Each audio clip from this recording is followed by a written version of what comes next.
സിപിഎമ്മും ബിജെപിയും കടന്നാക്രമിച്ചത് രാഹുലിന് ഗുണം ചെയ്തു. മുഖ്യമന്ത്രിയെ തുറന്നുകാട്ടുന്ന യുവ നേതാവിന്റെ ജയിൽവാസം പോലും വോട്ടർമാരെ സ്വാധീനിച്ചു. വ്യാജൻ എന്ന പരിഹാസവും വില പോയില്ല. ഷാഫിയുടെ പിൻഗാമിയായി രാഹുൽ പാലക്കാട് പിടിച്ചെടുത്തത് 2026ലേക്കുള്ള UDF ഒരുക്കത്തിന് പുത്തൻ ഊർജമേകുന്നു.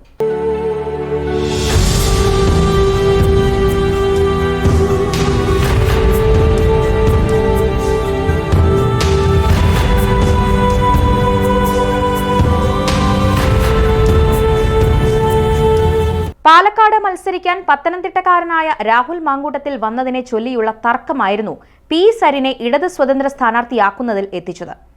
രാഹുലും സരിനും മുഖാമുഖം വന്നതോടെ മണ്ഡലം വാശിയേറിയ തെരഞ്ഞെടുപ്പ് ദിനങ്ങൾക്ക് സാക്ഷ്യം വഹിച്ചു.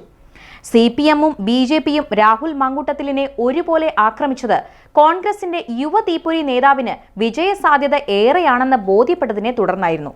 ടെലിവിഷൻ ചർച്ചകളിൽ ഇടതുമുന്നണിക്കും ബിജെപിക്കും ക്രിസ്റ്റൽ ക്ലിയറായി മറുപടി നൽകിയും മറുചോദ്യങ്ങൾ ഉന്നയിച്ചും നിറഞ്ഞാടുന്ന രാഹുൽ ഒരു ചെറിയ നേതാവല്ലെന്ന് ചുരുക്കം.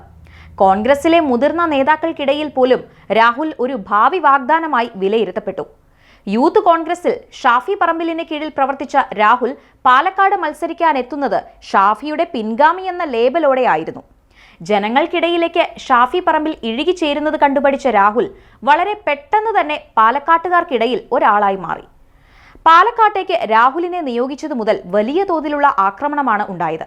ഇതിന് കാരണം സിപിഎമ്മിനെതിരെയും മുഖ്യമന്ത്രിക്കെതിരെയും ശക്തമായി പ്രതികരിക്കുന്ന നേതാവാണെന്നതായിരുന്നു. നവകേരള സദസ്സിന്റെ ധൂർത്ത് ഉയർത്തിക്കാണിച്ചും പ്രതിഷേധാഗ്നി പടർത്തിയും രാഹുൽ തരംഗമായി. രാത്രിക്ക് രാത്രി രാഹുലിനെ കേരള പോലീസ് വീട് വളഞ്ഞ് അറസ്റ്റ് ചെയ്യുകയും ജയിലിലാക്കുകയും ചെയ്തത് വലിയ വിവാദമായി.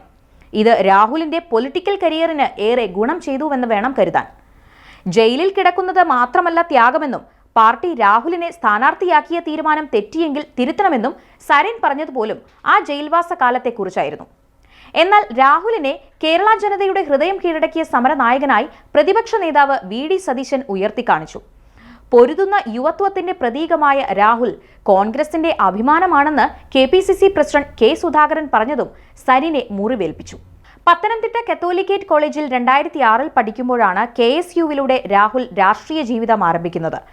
തുടർന്ന് 18 വർഷം കൊണ്ട് വിവിധ ചുമതലകളും പദവികളും വഹിച്ച രാഹുൽ മാങ്കൂട്ടത്തിൽ കോൺഗ്രസിന്റെ അനിഷേധ്യ യുവ നേതാവായി മാറി. 2023 യൂത്ത് കോൺഗ്രസിന്റെ സംസ്ഥാന പ്രസിഡന്റായ രാഹുൽ ഷാഫി പറമ്പിലിന്റെ പിൻഗാമിയായി. KSUവിന്റെ യൂണിറ്റ് മുതൽ നാഷണൽ കമ്മിറ്റി വരെ പ്രവർത്തിക്കാൻ അവസരം കിട്ടിയ രാഹുൽ ഇപ്പോഴിതാ MLA ആയി നിയമസഭയിലേക്കും എത്തുന്നു. മണ്ഡലത്തിൽ മത്സരിക്കാൻ എത്തിയപ്പോൾ തന്നെ പാലക്കാട് നഗരത്തിലെ ഫ്ളാറ്റിൽ പാല് കാച്ചി താമസം ആരംഭിച്ച രാഹുൽ താനൊരു വരത്തനാണെന്ന ആക്ഷേപം മറികടക്കാൻ തുനിഞ്ഞിറങ്ങി. BJP സ്ഥാനാർത്ഥി C കൃഷ്ണകുമാർ വിജയസാധ്യതയുള്ള സ്ഥാനാർത്ഥിയായിരുന്നുവെങ്കിലും CPM മുഴുവൻ സമയവും ആക്രമിച്ചത് രാഹുലിനെ ആയിരുന്നു. ട്രോളി ബാഗ് അടക്കമുള്ള വിവാദ വിഷയത്തിൽ CPMും BJPയും കൈകോർത്തതുപോലും രാഹുലിന് ഗുണം ചെയ്തു.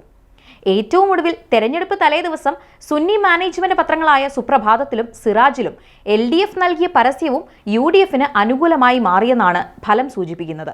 2021 ഫോട്ടോ ഫിനിഷിലൂടെയായിരുന്നു മെട്രോമാൻ E ശ്രീധരനെതിരെ ഷാഫി പറമ്പിലിന്റെ ഹാട്രിക് വിജയം.